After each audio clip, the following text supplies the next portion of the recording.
India गठबंधन की बैठक में शामिल होने से इनकार करने की खबरों को नीतीश कुमार ने अफवाह करार दिया है। करीब 10 दिन बाद मीडिया के सामने आए मुख्यमंत्री ने बताया कि उनकी तबीयत खराब चल रही है। बिहार के सीएम ने कहा कि पीएम उम्मीदवार की रेस में मैं नहीं हूं। विधानसभा चुनाव के रिजल्ट पर बोले, हार जीत लगी रहती है। छपरा के बालिका गृह से 5 लड़कियां फरार हो गई। सभी तीसरी मंजिल के खिड़की का ग्रिल खोलकर दुपट्टे के सहारे नीचे उतरी। इस दौरान गिरने से 16 साल की एक नाबालिग गंभीर रूप से जख्मी हो गई। हाईकोर्ट के फैसले के बाद प्राइमरी स्कूलों के 20,000 शिक्षकों की नियुक्तियां रद्द कर दी गई। उच्च न्यायालय ने बीएड उम्मीदवारों को प्राइमरी स्कूल में नियुक्ति के लिए पात्र नहीं माना। चीफ जस्टिस के विनोद चंद्रन ने कहा कि सुप्रीम कोर्ट के निर्णय से बंधे हुए हैं। आरा में बदमाशों ने 14 मिनट में एक्सिस बैंक से 16.5 लाख रुपए लूट लिए। लुटेरों के फरार होने के बाद पहुंची पुलिस सरेंडर चिल्लाती रह गई। दरअसल अंदर घुसने के बाद अपराधियों ने बैंक का शटर बंद कर दिया था। पुलिस को लगा कि उन्होंने लुटेरों को घेर लिया है, जबकि सभी बदमाश पीछे के गेट से फरार हो गए थे। पटना में एक प्रदर्शनकारी के ऊपर से पूरी ट्रेन गुजर गई। गनीमत ये रही कि उन्हें कुछ नहीं हुआ। बिहटा औरंगाबाद रेल लाइन परियोजना शुरू कराने की मांग को लेकर रेलवे संघर्ष समिति के कार्यकर्ता प्रोटेस्ट कर रहे थे। संयोजक चंदन कुमार वर्मा रेलवे ट्रैक पर लेटे हुए थे। इस दौरान ट्रेन आ गई, उन्हें उठने का भी मौका नहीं मिला। कहीं एमपी बन के आ जाएंगे तो सारे एमपीओ को काम सूत्र न पढ़ाना शुरू कर। केंद्रीय मंत्री गिरिराज सिंह ने ये जवाब नीतीश कुमार को पीएम उम्मीदवार बनाए जाने के सवाल पर दिया। उन्होंने कहा, बिहार सीएम ने विधानसभा और विधान परिषद में जिस तरह का बयान दिया उससे तो यही लगता है। भोजपुर में हर्ष फायरिंग के दौरान दूल्हे के भतीजे को गोली लग गई। गोली चलाने के बाद आरोपी स्कॉर्पियो से भाग गया। हड़बड़ी में उसी बच्चे को रौंद दिया जिसे गोली लगी है। बिहार कैडर के 26 आईएएस अधिकारियों को प्रमोशन मिला है। अब इन्हें 78,800 से 2,09,000 रुपए का ग्रेड पे लाभ दिया जाएगा। सामान्य प्रशासन विभाग ने मुख्यमंत्री नीतीश कुमार के हरी झंडी देने के बाद अधिसूचना जारी कर दी है। बगहा में जेडीयू सांसद सुनील कुमार के प्रतिनिधि मनोज कुशवाहा को बदमाशों ने गोली मार दी। उनकी हालत गंभीर बनी हुई है। कुछ दिन पहले मुख्य आरोपी अंकित अपनी गर्लफ्रेंड के साथ बाइक से घूम रहा था। मनोज ने इसका वीडियो बनाकर लड़की के भाई को भेजा था। मौसम विभाग ने रोहतास, भभुआ, औरंगाबाद, गया, जहानाबाद समेत 13 जिलों में हल्की बारिश की संभावना जताई है। राजधानी पटना समेत बिहार के कई जिलों में सुबह से ही बादल छाए हुए हैं। इसे चक्रवाती तूफान मिचोंग का असर माना जा रहा है।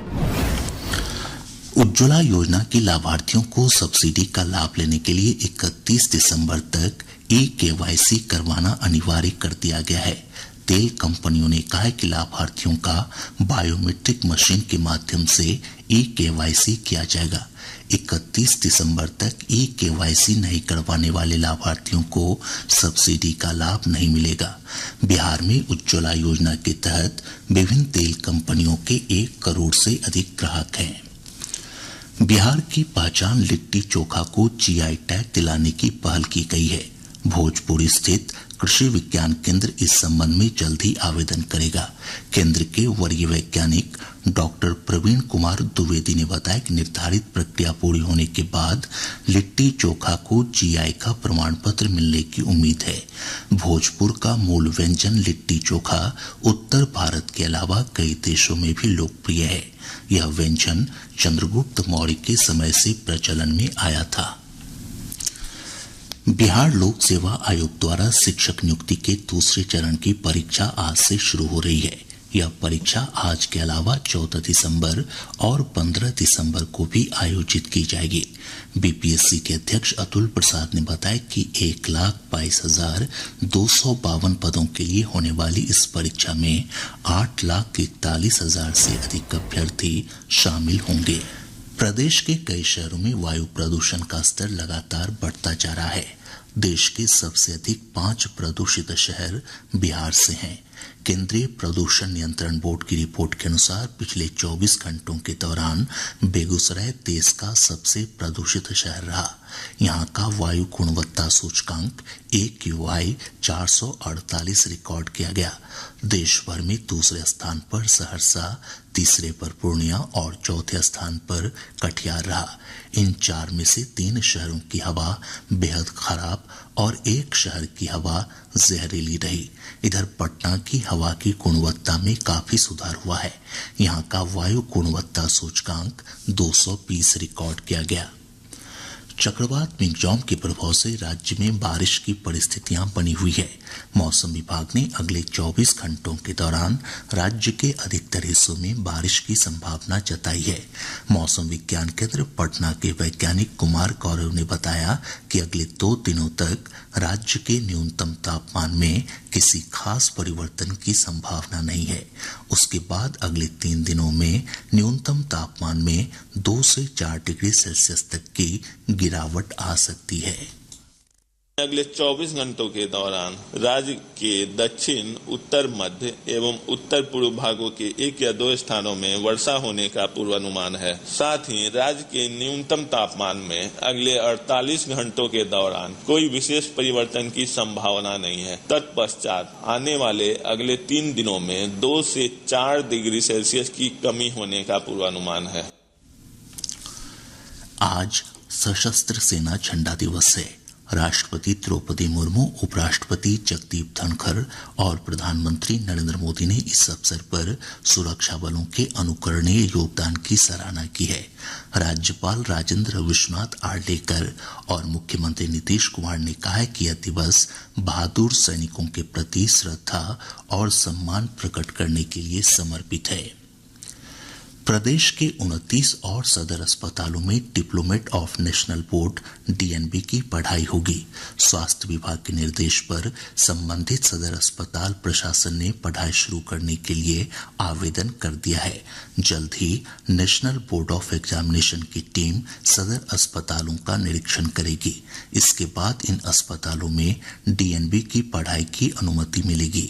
इससे राज्य में पीजी की 132 सीटें बढ़ जाएगी। 4 सदर अस्पतालों में 3 वर्षीय डिग्री और 25 अस्पतालों में 2 वर्षीय डिप्लोमा की पढ़ाई होगी। मुख्यमंत्री प्रखंड परिवहन योजना के लिए आज से आवेदन की प्रक्रिया शुरू हो गई है। योजना के तहत जिला मुख्यालयों को प्रखंड से जोड़ने के लिए 3600 नई बस चलाने का लक्ष्य रखा गया है। योजना का लाभ लेने के इच्छुक लोग 27 दिसंबर तक आवेदन कर सकते हैं। पीएफआई के प्रदेश उपाध्यक्ष रियाज मारूफ और सक्रिय सदस्य कादिर अंसारी के खिलाफ पुलिस ने मुजफ्फरपुर स्थित विशेष अदालत में आरोप पत्र दायर किया है। दोनों पर बरूराज के परसौनी में प्रतिबंधित संगठन पीएफआई का ट्रेनिंग कैंप चलाने का आरोप है।